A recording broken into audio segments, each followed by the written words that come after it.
የወር አበባዋ መቆሙን የምታረጋግጥበት ሁለት መንገዶች አሉ። አንደኛ ምናልባት ይሄ አንደኛው ሁሉም ሴት ጋር ላይከሰት ይችላል። አንዳንድ ሴቶች ወይ ደግሞ በርካታ ሴቶች ጋር ብቻ ይከሰታል። ሌሎች ሴቶች ጋር ላይከሰት ይችላል። ይሄው ምንድነው? ነጭ ፈሳሽ ደሙ ቀጥ ብሎ ከቆመ በኋላ ልብ በሉ፣ ደሙ ቀጥ ብሎ ከቆመ በኋላ ነጭ ፈሳሽ ይፈሳታል። ሴቶች ያውቁታል። ኦኬ፣ ደሙ ከቆመ በኋላ ነው። ልብ በይ፣ ቡኒ ዳልቻ ምናምን ነገር የለም። ቀጥ ብሎ ከቆመ በኋላ ደሙ ምን ይመጣል? ነጭ ፈሳሽ ይፈሳታል ሴት ልጅ። ደሙ ከቆመ በኋላ ነጭ ፈሳሽ፣ ልብ በሉ፣ ደሙ ከቆመ በኋላ ከደሙ ጋር አይደለም፣ ቡኒ ዳልቻ ምናምን አይደለም፣ ነጭ ነው። ቢጫም አይደለም፣ ነጭ ነው። ኦኬ፣ ነጭ ፈሳሽ ነው። ይሄን ፈሳሽ አየሽ ማለት የወር አበባሽ ቆሟል ማለት ነው። ወዲያውኑ ገላሽን ትታጠቢያለሽ። ኦኬ፣ ሰላትሽን ትሰግጃለሽ። ጾም ካለም ጾምሽን ትጾሚያለሽ። ባልም ካለሽ ለባልሽ ሐላል ነሽ። ባል ካለሽ ለባልሽም ሐላል ነሽ። ጠይብ፣ አንደኛው ይሄ ነው። ሁለተኛው ይሄ ነጭ ፈሳሽ አይመጣም። ብዙ ሴቶች ጋር ላይመጣ ይችላል።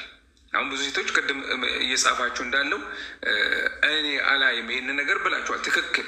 የማያዩ የነጩን ፈሳሽ የማያዩ ሴቶች አሉ።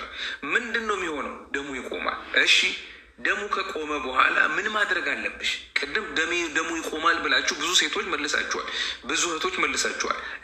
ደሙ መቆሙ ብቻ ማረጋገጫ አይሆንልንም። ምን ታደርጊያለሽ?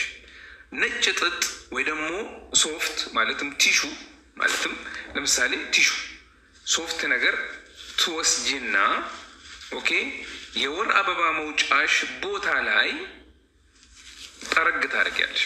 የወር አበባሽ መውጫ ላይ ማለትም ማህፀንሽ መግቢያ ላይ ጠረግ ስታደርጊበት ይሄ ነጭ ሶፍት ምን ሆኖ ይመጣል? እንደዚሁ ነጭ ሆኖ ይመለሳል። እንደዚሁ ነጭ ሆኖ መመለስ አለበት። እንደዚሁ ነጭ ከሆነ ጠርተሻል ማለት ነው። ደሙ እውነትም ቆሟል ማለት ነው። ኦኬ። ነገር ግን ቡኒ፣ ዳለቻ፣ ቢጫ ምናምን ከለር ከሆነ የወር አበባሽ አልቆመም ማለት ነው። ገና መታጠብ ግዴታ ላይ አልደረስሽም። ተግባባን? ስለዚህ ይህንም በሶፍት ወይ ደግሞ በቲሹ ወይ ደግሞ በመንዲል ወይ ደግሞ መሀረብ ሊሆን ይችላል፣ ነጭ ነገር። ለማንኛውም ለምን ስትጠርጊ የማህፀንሽን መግቢያ ወይ ደግሞ የሄድ መውጫሽን ቦታ ስትጠርጊበት ንጹህ ሆኖ ከተመለሰ የወር አበባሽ ቆሟል። ገላሽን ትታጠቢያለሽ። ከዚያም በኋላ ምን ታደርጊያለሽ? ሰላትሽን መስገድ ትጀምሪያለሽ። ለምሳሌ ደምሽ የቆመው ይሄ ነገር ያረጋገጥሽው በዚህን አይነት ሰዓት ጠዋት ላይ ከሆነ ኸላስ ዙሁር ሰላት ነው የምትጠብቂው እንጂ ሱቢ ሰላት የመስገድ ግዴታ የለብሽም። ማለትም ፀሐይ ከወጣች በኋላ የመጣ ከሆነ ሱቢን የመስገድ ግዴታ የለብሽም። ዙሁር ሰላት ጠብቀሽ ዙሁርን ነው የምትሰግጂው። ዱሃ መስገድ ከፈለግሽ መስገድ ትችያለሽ። በጣም ጥሩ። እሺ፣ የቆመው እንበል ከአስር በኋላ ነው ይሄ ነገር የተረጋገጠው። ምን ታደርጊያለሽ? ዙሁርና አስርን ትሰግጃለሽ። እሺ፣ ከኢሻ በኋላ ከኢሻ በኋላ ከሆነ መግሪብና ኢሻ ትሰግጃለሽ። ከመግሪብ በኋላ ከሆነ ግን መግሪብን ብቻ ነው የምትሰግጂው ማለት ነው። ባረከላሁ ፊክ። በጣም ጥሩ። አሁን የወር አበባ በስርዓቱ በትክክለኛው መቆሙን አረጋገጠን። በጣም ጥሩ። አሁን እንደዚህ አረጋግጠሽ 2 ቀን 3 ቀን ከሰገድሽ በኋላ ወይ ደግሞ 1 ቀን ከሰገድሽ በኋላ ምን መጣ? ቡኒ፣ ዳለቻ፣ ቢጫ የሆነ ከለር ያለው ፈሳሽ መጣ። ከሽንት ጋር ሊሆን ይችላል፣ እንዲሁም ስትጠርጊ አይተሽ ሊሆን ይችላል። ይሄ ሰላትሽን ይከለክልሻል ወይ? ይሄ ሰላትሽን አይከለክልሽም። ምክንያቱም ኡሙ አጥያ ረዲየላሁ አንሃ ወአርዳሃ ሰሐቢ ናት። የነቢይ ሰለላሁ ዐለይሂ ወሰለም ሰሓባ ነች። ምን አለች? ኩና ላ ነዑዱ አልኩድረተ ወሱፍረተ ባዕደ ጡህሪ ሸይአን ብላለች። ይሄ በነቢይ ሰለላሁ ዐለይሂ ወሰለም ዘመን ሰለዋቱ ረቢ ወሰላሙሁ ዐለይህ ይሄ ከጠሃራ በኋላ የወር አበባ ቆሞ ጠሃራ ካየን በኋላ ቅድም በተናገርኩት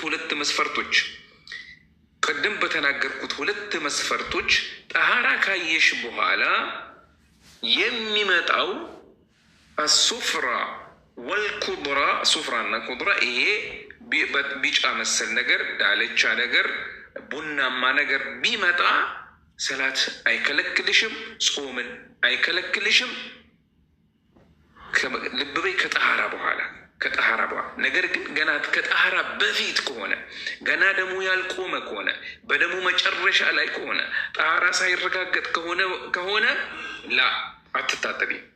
ጠሃራ እስኪመጣ ድረስ ጠብቂያለሽ። ሁለቱ ቅድም በተናገርኩት መልክ ሁለቱ አይነት የጠሃራ ማረጋገጫ እስኪመጣ ድረስ ሁለቱ የጠሃራ መምጫ ማረጋገጫ ከመጣ ከላስ ደምሽ ቆሟል፣ የወር አበባ አብቅቷል፣ ገላሽን ትታጠቢያለሽ፣ ሰላት መስገድ ትጀምሪያለሽ። ነገር ግን ከዛ በኋላ ቡናማ፣ ዳለቻ፣ ቢጫ ነገር ቢመጣ ይሄ ሰላትን አይከለክልሽም። ምን ታደርጊያለሽ? እስቲንጃ ታደርጊያለሽ፣ ውዱ ታደርጊያለሽ፣ ሰላትን ትሰግጃለሽ። ይሄ ቡኒ ዳለቻ ነገር የሚቀጥል ከሆነ ለ2-3 ቀን ሊቀጥል ይችላል። በእያንዳንዱ የሰላት ጊዜ ምን ታደርጊያለሽ?